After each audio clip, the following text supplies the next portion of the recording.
Okay, this sounds crazy. In Bernie Sanders, you have a guy who's way out there on the left, free college for everybody, universal health care, running against Hillary Clinton. In Donald Trump, you have a guy who wants to build a wall along the Mexican border and temporarily bar Muslim immigrants. And yet, serious political prognosticators say that Trump could win some of Bernie's supporters when inevitably he loses to Hillary. In fact, 28% of Bernie supporters in a poll say they're not going to support Hillary Clinton. So how is it possible these two men are so different stylistically? And I think the answer is Trump is railing against a rigged system. Sanders is railing against a rigged system. Trump's obviously a political outsider. Sanders is a senator, but he wasn't even a Democrat until last year. They both also are very, very vociferous in opposing what they call unfair trade deals, and they both kind of appeal to middle-class economic anxieties and maybe more so in the case of Trump, to working-class whites who feel like they've gotten screwed by the political system.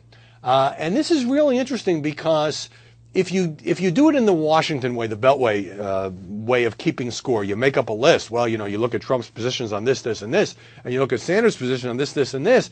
How could there be any overlap among their voters? But the fact is, in the real world, voters don't think that way. Most voters, they're not necessarily ideologically pure. They know who they like. They vote with their gut. A few key issues may speak to them. And that's why I think you have this sort of crazy quilt politics in 2016 in which it's actually a serious prospect that Trump could put a couple of Democratic states in play, in part by winning over the kinds of Democrats who would support Bernie, who's running far to Hillary's left. But Trump is also running to Hillary's left on certain issues. Military intervention, for example. He was always criticizing the Iraq War, which he voted for.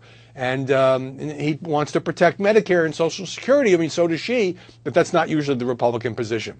All in all, it seems to me that the entire electorate is moving left to some degree because in Donald Trump, you have a nominee who is arguably the most moderate of the 17 Republicans who started out this race.